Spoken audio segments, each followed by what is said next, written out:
I want to introduce our panelists. We'll just go down the line. I'm actually going to have you introduce yourselves because I think it's better. Super fast. We just introduce yourself, Marissa, say what you do in this space. Yep, I'm Marissa Kim. I'm with Abra, and Abra is a digital asset financial services firm. So we, digital asset trading, you can earn interest on your crypto assets and also borrow against your crypto assets, and we also have an asset management division. Great, and you're based in Miami. The crypto world of Miami. Yes. Woo! Yep. Okay, go ahead, Lydia. Hey everyone, I'm Lydia Chiu. I am Vice President of Business Development at Ava Labs, which is the technology company building out the Avalanche blockchain platform. Avalanche is the fastest blockchain in terms of time to finality. And at Ava Labs, in addition to co-leading the biz dev team, I also co-manage our Blizzard ecosystem fund, which invests in projects building in Web3 on Avalanche. Great. I'm based in New York. And she is a Brooklyn girl, everybody. So don't mess with her. And I'm Hester Peirce. I'm the regulatory voice on this panel. I'm a commissioner at the Securities and Exchange Commission, and I'm in DC. Amazing. Yeah, and hi everyone, my name is Leila, and I'm the founder of On & Co, which is a fintech platform that digitizes alternative investments. I'm the founder as well of AllStarsWomen, which is a decentralized autonomous organization that brings together female founders, investors, and entrepreneurs. And we give them access to the capital and resources that they need to succeed. And also a partner at Verse Estate, which is a hyper-realistic metaverse. And how old are you? That you're all these things? I just turned 20. She's 20. And, Thank you. And Leila, you're based between Dubai and London. Amazing. Okay. And I'm Lauren Young. I'm here in New York. I work at Reuters. I want to thank you all for coming, and I especially want to thank Wendy. Woohoo! Yeah! Because this is Wendy's dream, and to have all of you in this room right now is really incredible. So enjoy this day, meet, network, smile, and choose women. Okay, tell me about your role in Web3. Of course. So I initially got Wait, involved. you know what? Take a step back. Yeah. Let's explain, because I don't think everyone in this room, we've gone like very high, very fast. Would somebody be okay to explain exactly what Web3 is? Of course. Thank you. Yeah. So I can give you should I give a definition of what Web3 is? Yeah, like quick and short. So I think I would describe Web3 as a community-run, decentralized network that essentially combines the open infrastructure of Web1 with the public participation of Web2. And I initially got involved in the space by, as I said, founding On & Co. And as I progressed through Web3 and discovering more about it, I realized quickly the potential and advantages around NFTs and DAOs. And that's why I founded AllStarsWomen, which, as I mentioned, is a decentralized autonomous organization, meaning that it's the community that votes on where the club goes. And the initiative was made to provide access to equal opportunities to those female founders to innovate and build successful companies that can contribute to the global economy. And lastly, with my work at Verse Estate, in which we create hyper-realistic metaverse experiences and play-to-earn games, I want to make sure that I contribute to shaping a more inclusive Web3. Amazing. Marissa, do you mind explaining what your role is in Web3? Sure. So I'm on the investment side at Abra, and we are investing in early stage projects, Web3 protocols, which we're actually a power user of as well. So part of the way that we generate interest on crypto assets is by using DeFi. So we see all projects very, very early stage and kind of have the lens of an investor, but also a user. So I think we have really kind of a unique versus kind of traditional pure play VC. Great. Lydia?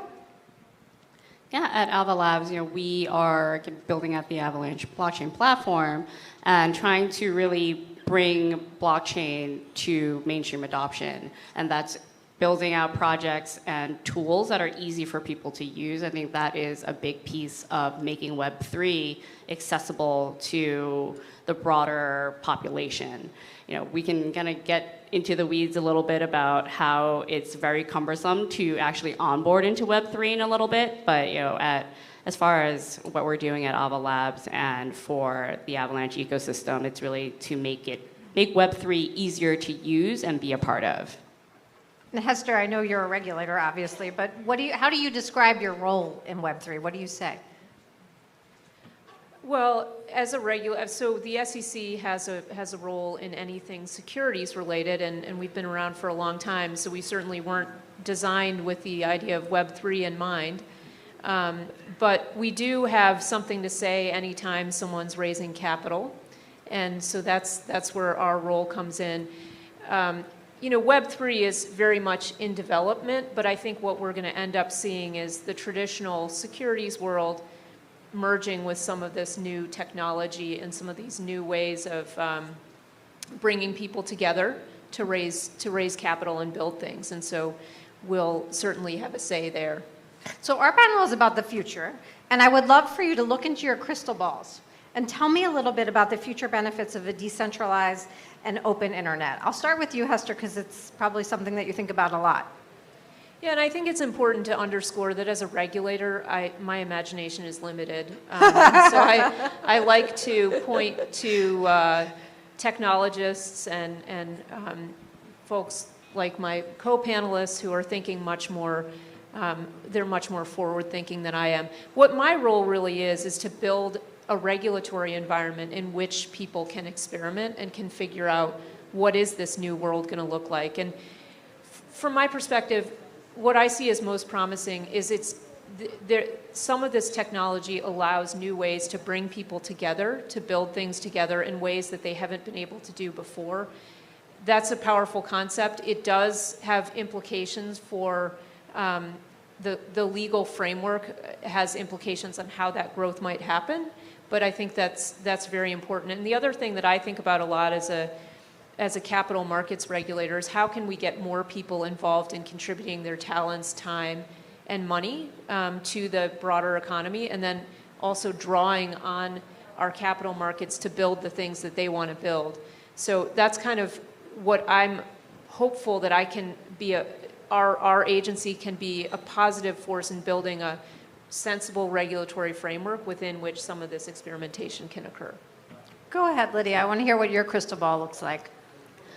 I think, you know, because a big aspect of Web3 is community, and technology plays a big part of making it easy to build out a community to support a project. You know, blockchain and the built-in fundraising mechanisms have created a really easy to enter, like low barrier to entry industry where small teams are building multi-million, billion-dollar value businesses and projects on blockchains. And there's no reason why women shouldn't be a part of that. And entrepreneurs definitely should look to building on blockchain and fundraising via, using cryptocurrencies as a mechanism of fundraising compliantly, of course. And that will really make it easier for new innovation, new projects, and just creating value generally. And the other part of that is also being able to do this in a transparent way. You know, our current systems in place, very centralized, a lot of times very opaque, and having this data on permissionless blockchains makes it publicly viewable. And I feel like that gives users a level of comfort to understand, where their funds are going on chain, at least, understanding that their money is being sent to somewhere that they want it to be sent to, and is being used with the intention that they had for it. That's kind of what I feel the Web3 future should bring. And Leila, for you, what's your crystal ball show? So if I may add, I think that the key defining feature of Web3 is ownership. And what makes it so much more attractive than Web2 is that it gives the users back the full control over their content, data, and assets. And it's through tools like NFTs and cryptocurrencies that the power is transferred back from these tech giants that have a monopoly over Web2 to the internet community.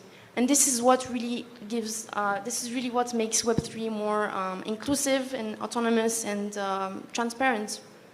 I love the idea of transparency. I love the idea of security. I don't love the idea of volatility so much, though. And I want to talk a little bit about the risks, because we have seen real volatility. Marissa, what's your take on it? And how is it impacting your business today? Yeah, I mean, I think volatility really depends on, what your time frame is. So I think a lot of exponential technologies and, technologies that are driven by network effects, even companies like Amazon or, Facebook, if you look at over, the last 5 years and you look at it like it's as volatile as Bitcoin and some of these other digital assets. It really just depends if you kind of smooth out and you step back and take more of a long-term view, you really don't even see the kind of 50% drawdown. So it really depends on what your time frame is. And also just, obviously there's a lot of other risks besides volatility, but I don't know if you want me to address that. But. Yeah, you can talk about just a little bit, go into it, go for it. Yeah, I mean, I think it's just important to understand that these are very early stage technology, very early stage projects. There's a lot of risk to buying them, and the fact that they have public market liquidity is a unique kind of aspect where people who do startup investing for a living and understand the risks traditionally in venture capital have the ability to kind of understand these risks, and now these are being offered to retail investors who may not understand the risks. So. Amazing. Yeah. For you, Lydia, I'm curious, how's all this volatility impacting you? Again, I totally agree with the point that volatility depends on your time horizon. And anyone building in Web3 is aware that this is very early stages for the industry. And we're all looking at this with a long eye towards major adoption eventually and how we get there. So in the meantime, in bear markets, in downturns and recessions, I feel like I'm actually very excited for what gets built in these cycles, because these businesses and these teams that come out of down cycles, they're much better positioned to succeed when things start coming back and things are growing more rapidly. And also, this concept of scarcity always drives innovation, and it accelerates it more so than when there is an abundance. So I'm actually very excited to see what comes out. Hester, I know that when you buy a mutual fund, you always get the disclaimer, past performance is no guarantee of future results. So what Bitcoin was maybe 2 years ago isn't what Bitcoin is necessarily going to be 2 minutes from now. But given all the volatility, does that shape the regulatory space, or is it how do you work within the framework of volatility and everything that's happening and all the changes and still regulate to make sure that things are happening the way they should be? Well, and speaking of disclaimers, I should have given mine, which is that my views represent my own, not necessarily those of the SEC or my fellow commissioners. And mine represent mine and not of my employer Reuters, so thank you very much. So certainly volatility can get the attention of regulators in Washington, and I think some of the recent volatility has certainly done that. But the lessons in this space are the same lessons in any space. When an investor or a purchaser is approaching something and thinking about putting money in, you've got to think about, can I afford to lose this money? Am I diversified? These are very basic lessons that are really important to learn and important for people in the industry to be talking about as well. I think you just made the point, Marissa, that a lot of people there's a difference between people who go in knowing this is early stage and people who are going in thinking, oh, I'm just going to get rich really quickly at this. That's a lesson that can be a very brutal one to learn, and it's better if people in the industry are sort of talking about that a lot, and so people have the expectation that sometimes things go down. And from a regulator's standpoint, it's not my job to make decisions for people, but it is my job to help get disclosures out there and help educate folks so that they go into things very carefully and very skeptically. I'm curious if you have any questions, because here you have somebody in your space. Do you have any questions for the commissioner? Yeah, of course. And so I think, should I give my view on volatility? You can give your view on volatility I just wanted to add, I think that right now crypto markets are undergoing a major correction, but it's not only cryptocurrency markets that are down at the moment. I think it's as well the stock markets which are down. And the bond market. Yeah, exactly. And so I guess one question I had is concerning all of one question I wanted to ask Hester was, what would be kind of your view on the impact that cryptocurrencies can have on global financial stability, like thinking a bit more ahead in the future? Yeah, and the SEC is not a financial stability regulator, actually. That's not part of its mandate, although we think about those kinds of things too at the SEC. I think that it is early stages, and so right now the implications for financial stability are not likely to be large, but you're right, looking down the road, they could be.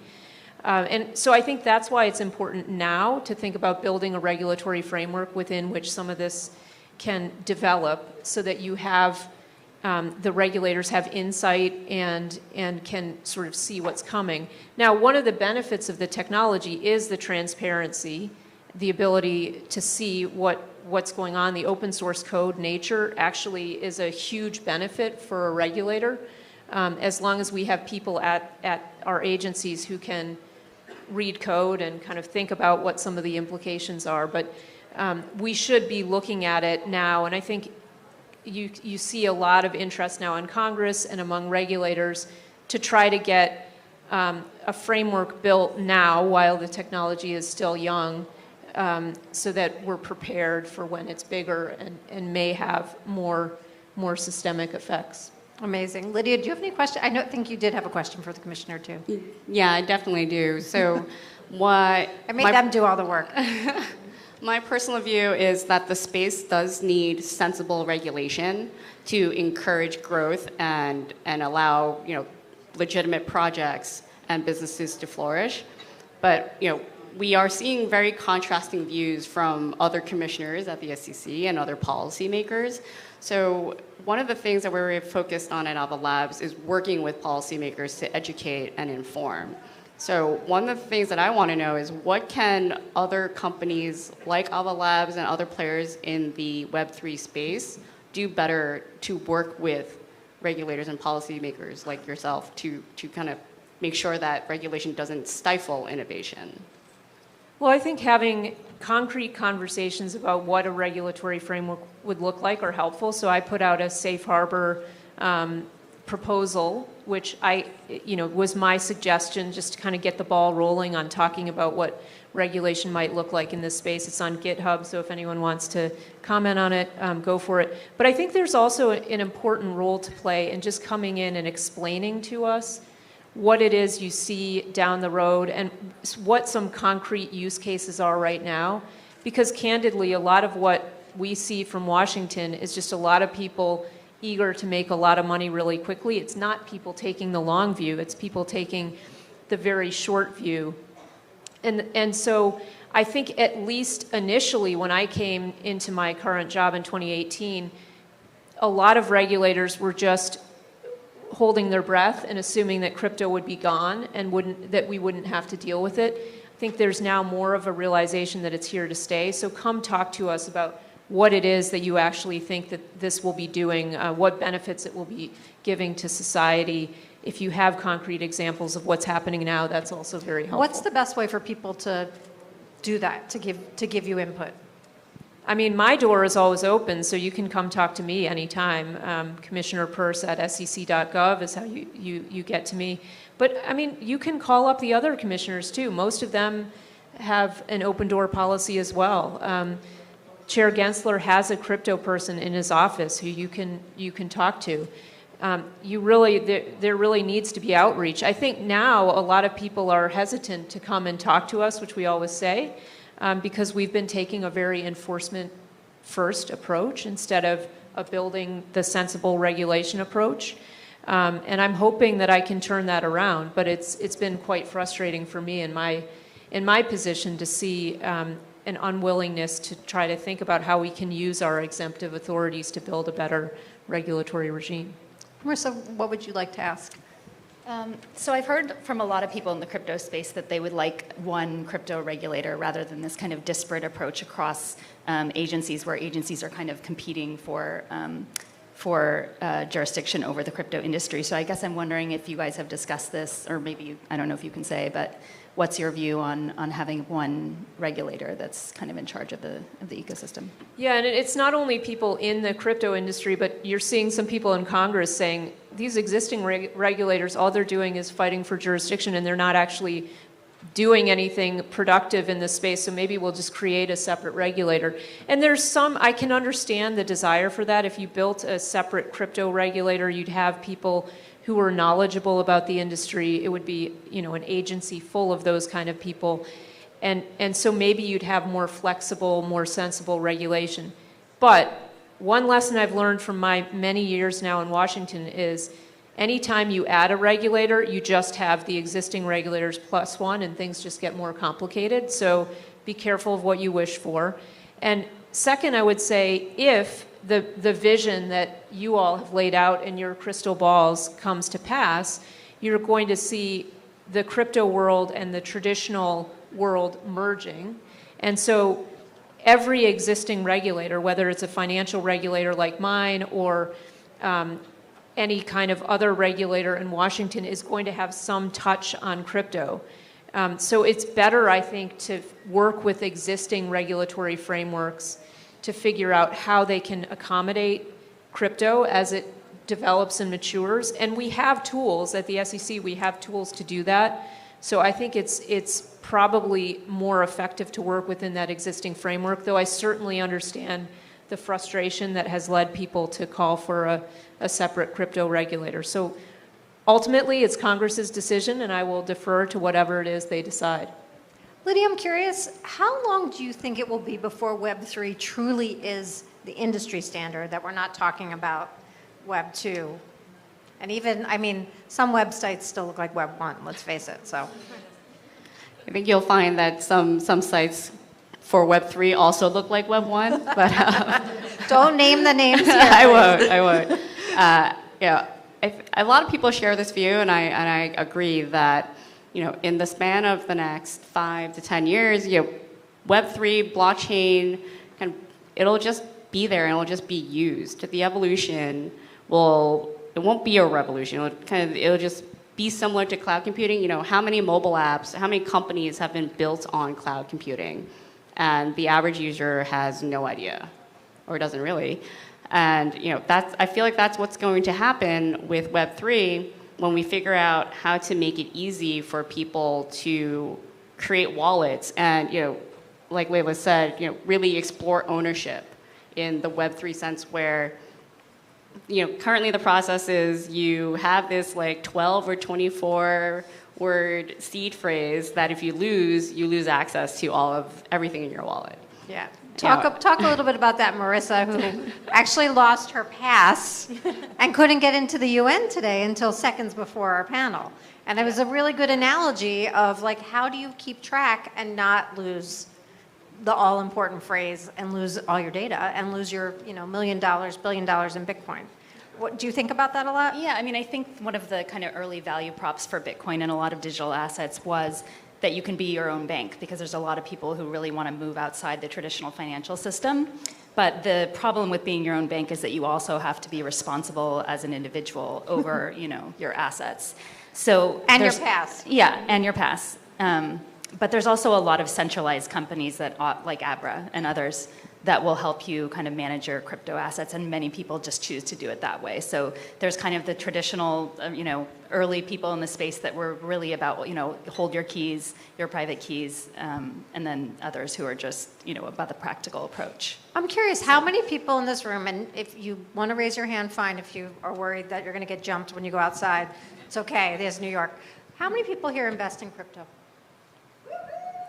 Amazing. How many people have no idea what we're talking about today? You can be honest. It's not my world, so it's good. Okay, good. This is great. And then how many people are interested but just haven't taken the plunge yet? Cool. Okay. So the people who don't know what we're talking about and are interested but haven't taken the plunge yet, what haven't we talked about in this space that you think is very important for them to know? Is there anything we haven't addressed yet? I mean, just be careful. You don't, as I say, you don't always have to, just because someone tells you get in now or you're never going to be able to get in, you get in at the time you feel comfortable getting in. I think to the point of responsibility, I mean, I tend to be a regulator who says two people should be able to engage in a transaction that they both willingly want to engage in without government intervention, unless there's a really good reason for the government to intervene. But I think the flip side of that philosophy is that you have to take responsibility for your own decisions. And when something goes wrong, there's not necessarily going to be someone there to catch you. So if you're the kind of person who feels more comfortable with someone there to blame or complain to, you've got to go through a centralized party, right? And that's fine. I think a lot of the framework that we're talking about will be built so that if you want to be the bankless type, that's an option. But if you want to go through a centralized intermediary, that's an option. That's the entity we're likely to regulate. And that's kind of our model. Our regulatory model is based on regulating centralized intermediaries we can grab hold of when there's a problem. So you've got to enter these things at your comfort level, and you have to remember that ultimately the responsibility could fall on you if you just plunge in without thinking about things. You could end up losing money. Did you want to say something, Leila? Yeah, I just wanted to add one thing that I would like to bring awareness about is the widespread risk of rug pulls. And this consists of crypto developers and paid social media influencers on creating hype around new tokens and then just running away with the investors' money. And so the advice that I would give to you to really make sure to avoid this is to either not invest in new cryptos or invest in new cryptos, but make sure that the smart contracts have been audited by regulatory body or like something like a company that has been approved.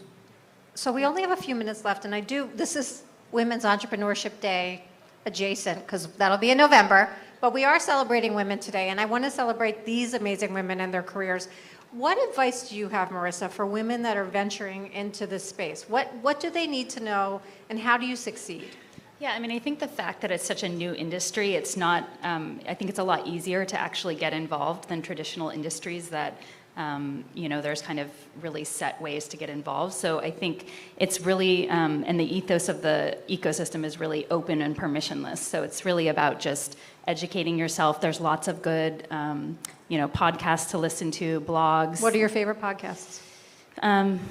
You can think about it. Yeah, I'll think about it. Okay. But I think there's just a lot of content out there, and it's really on, the onus is kind of on everybody to kind of start getting educated on the ecosystem in general. What's your advice, Lydia? So the one thing, other than kind of getting up to speed on what blockchain and what crypto is, I feel that the best way to get hands-on experience into Web3 is, it's a very multidisciplinary space.